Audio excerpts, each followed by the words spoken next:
Thank you for joining us on The Ageless Traveler, dedicated to making lifelong travel easy so you never stop traveling.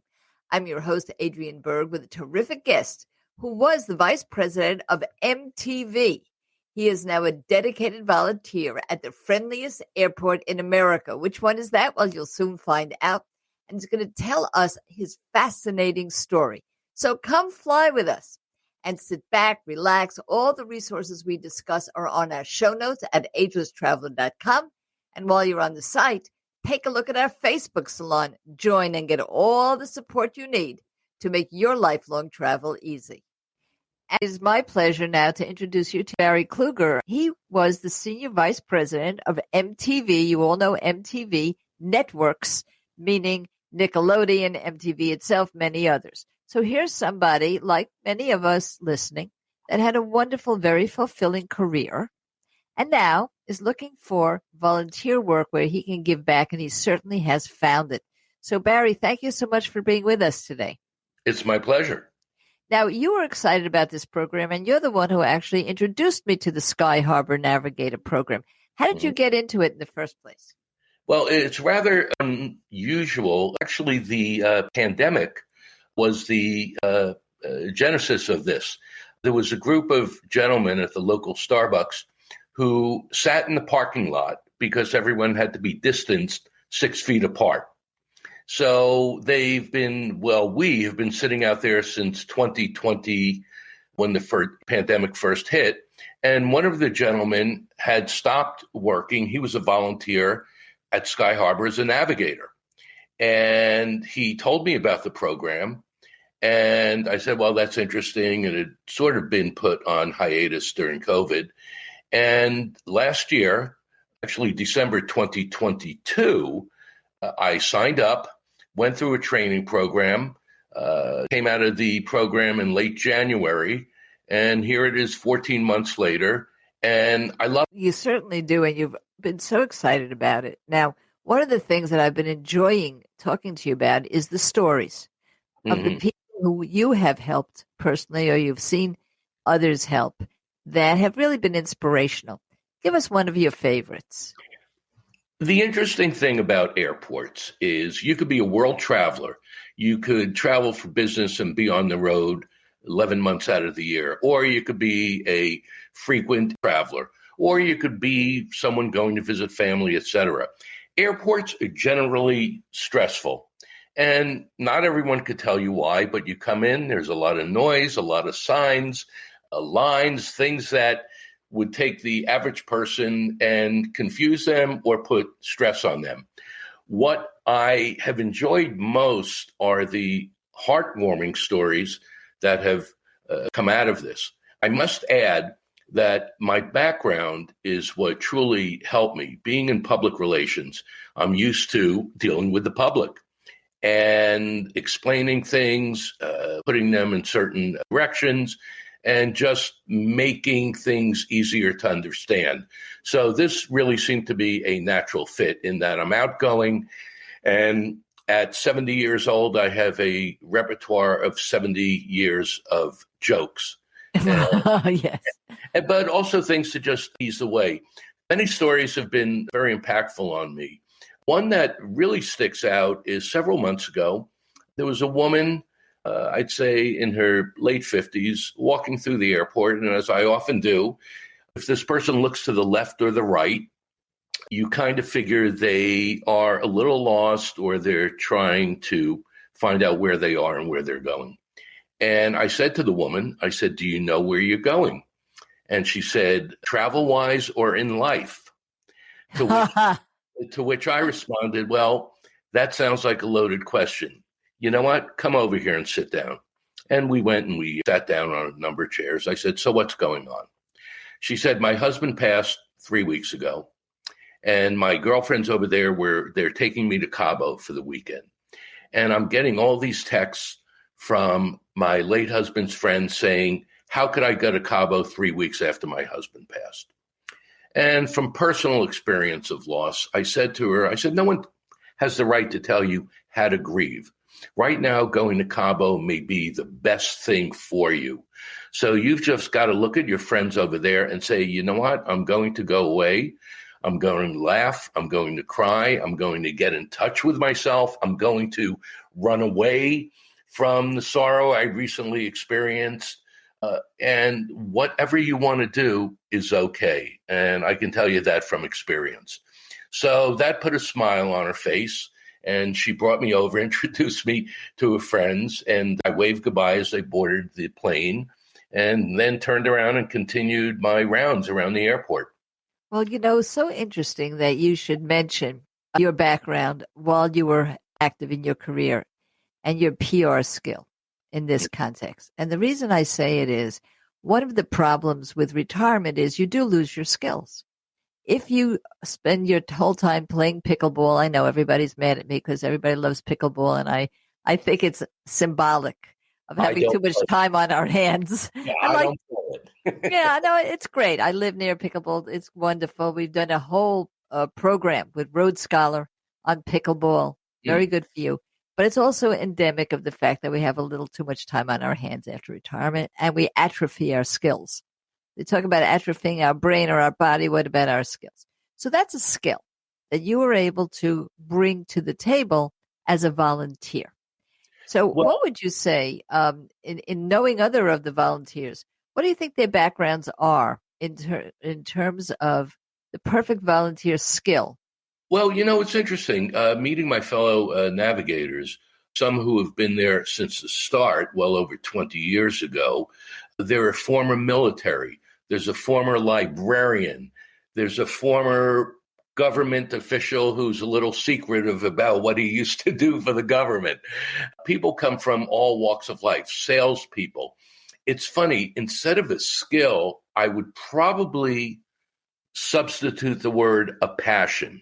Uh-huh. Sometimes we lose some skills, quote unquote, but a passion is if you were a teacher and you loved helping people learn, if you were in the military and you're used to telling people where to go, how to follow rules.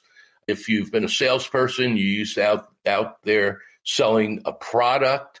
So I think it has to do with the passion. With me, I've always been someone who grew up in a home with a great sense of humor, a great deal of respect for my parents, great deal of respect for women. My mom having been a former professor, my wife who is a lawyer, my sister who is a lawyer, my niece who is a lawyer, my sister-in-law, otherwise a retired judge. So yeah, I grew up. By the way, Barry, I'm also a lawyer, but don't hold that against me. I will not hold it against you. I love lawyers. So the thing is, a roundabout answer to your question, if you have a skill where you're around people and you genuinely like people, it doesn't matter what field you were in, you can adapt to it. Now, you did ask me a question, why the navigators? I tried some other things. I tried a pet rescue. And while I love pets, I tried it out for a couple of months. It wasn't me. It also wasn't me because I got attached to many of the pets.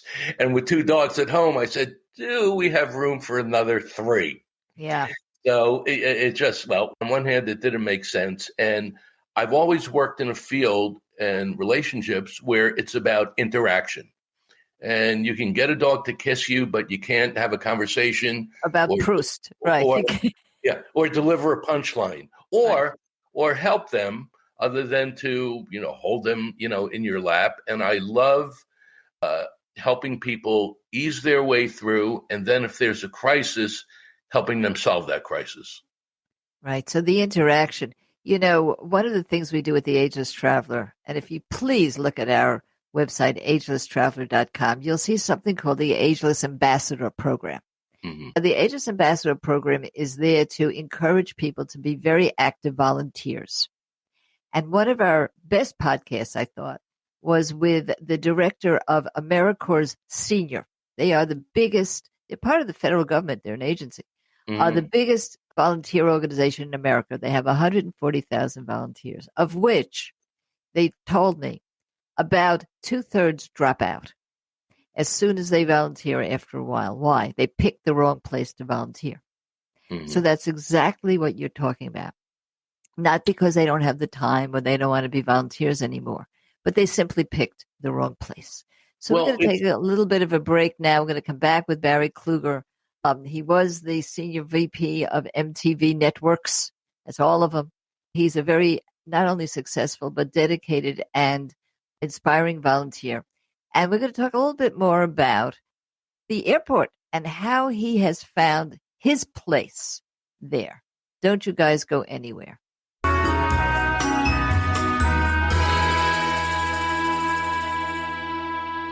If you share our passion for volunteering or volunteering, AmeriCorps Seniors is the place to start. And please join our Facebook salon and become an Ageless Ambassador. To join the salon and discover more about the Ageless Ambassador program and AmeriCorps Seniors, simply go to agelesstraveler.com. You'll see the button that says Join our Facebook salon. Click it and you're there. And don't forget to visit the Ageless Traveler website for more information about volunteer programs. Consider checking out the resources that we have right here on the show notes, like Charity Navigator, Charity Watch, Give Generously, GuideStar, Volunteer Match, and of course AARP's Create the Good.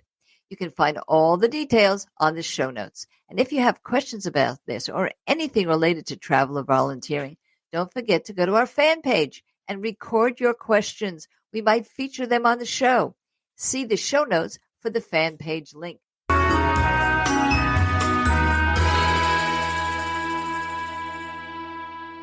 Okay, now we're back, and we're going to reintroduce you. Barry Kluger is the person who introduced me to the Sky Harbor Navigator program. And we've heard from one of the supervisors at Sky Harbor, one of the volunteers who very specifically volunteers to help for folks that have some dementia because she's working in that field of dementia and caregiving, and Barry, who has tried a few other types of volunteering, but he found that it wasn't for him. So Barry, in terms of your checklist, let's say, the Navigator program at Sky Harbor, obviously you've already told us that it checks off the interaction with other people. Mm-hmm. What else is fulfilling in this particular kind of volunteering for other people who might be interested in this? If I could deviate for just a quick moment, and something I think you and I have spoken about, and also because your listeners and viewers may have taken this road. As you know, I had lost my young daughter 24 years ago here in Scottsdale in a car accident. Mm-hmm. And I was looking for ways to take what I knew and who I was and try and move it forward. So I began an effort to have the Family Medical Leave Act changed to include bereavement leave. Fast forward 7 sessions of Congress later, in a few weeks, they're going to reintroduce the Barry Kluger Bereavement Act in Congress. We'll see what happens. But the thing that prompted me to do that and the airport is with my bill, I speak for people who can't speak because of my background, because of PR, because of being able to go out there and explain things and help people and assist people who have issues. That really is what it ends up being at a navigator. People who need help, people who have simple issues. Where do I get my boarding pass? I lost my boarding pass. Can I get in? I'm supposed to meet someone. There's a lot of information to digest, but I would encourage people to, if they're interested in this type of thing, find out if their local airport has such a program, or it could be anything. It could be a train station. I don't know what they do at Penn Station in New York or Grand Central, but I think it would be interesting if they don't have, that they would have a program, because people go in looking for tracks. Where's the ticket office? How do I get out of this place? Where's the best place to get a cab? Should I get an Uber? I'm supposed to meet my cousin coming in on a train from Washington. So I think people who like to take order, and I didn't say orders, who like to take order and relay that information so people can navigate more easily. Now, let's take a look at is my last question, a question that's a little bit sensitive, and that is when there are flight delays. I would assume that the navigator volunteer like yourself sometimes is put in a stress situation. After all, this is a show about stress, and it's about reducing the stress and how wonderfully Sky Harbor, which I now understand calls itself the friendliest airport, We are. helps folks de-stress. But what about the stress on the volunteer, particularly when there's delays? Do you Well, get the brunt of any of this stuff, and are you taught how to handle it? well, I do get it. I do get people. It really, in a sense, rolls off my back because I want to find a solution. And of course, there are going to be the handful of people who, when you say, "Do you know where you're going?" They go, "Yes," because Right. they don't They want don't to need ask. you. Yeah. And I worked with a volunteer last week who said, I always say, "Do you have a question?" Because people normally refuse help. But if you say, "Do you have a question?" they go, "You know what? Yes, I do." So when there are delays and we get the information from the airport and our supervisors at the Navigator office, we relay that information the best we can. We explain, you know what? Do you have time? Yeah, I'm delayed 3 hours. And I say, well, if you have your boarding pass and ticket, go through security. There are tons of restaurants, as there are here in the main area before security, where you can go, you can chill out, you can relax, you can have something to eat, you can exercise. I put on 5.3 miles a day when I work at the airport. And there's a lot of walking, and to me, the stress doesn't get me crazy because my job is not to get stressed out. My job is to relieve the stress of others. And I'd say 95% of the time it works. There are people who just will continue to have the stress.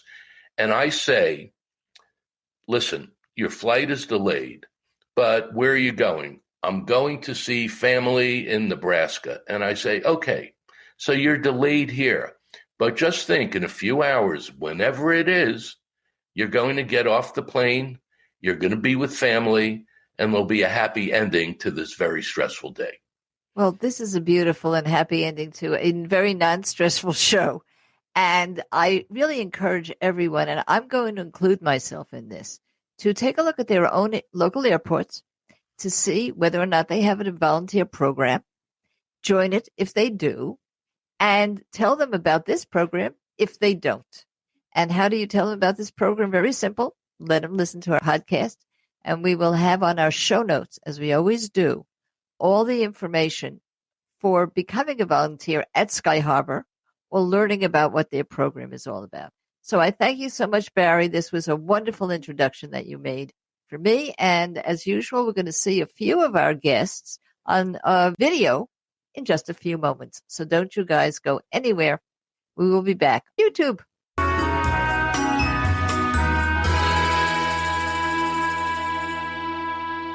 Are you culturally curious, but you can't always travel?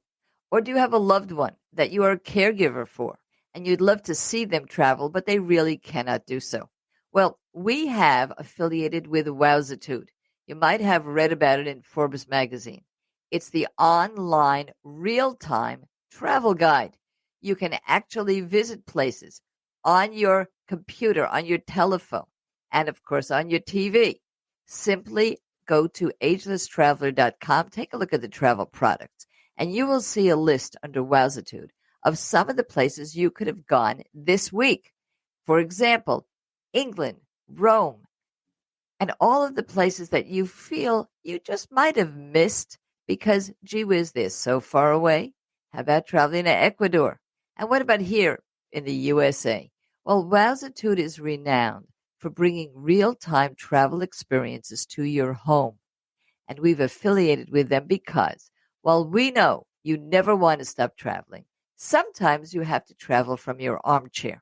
It's Wowzitude, the agelesstraveler.com travel products.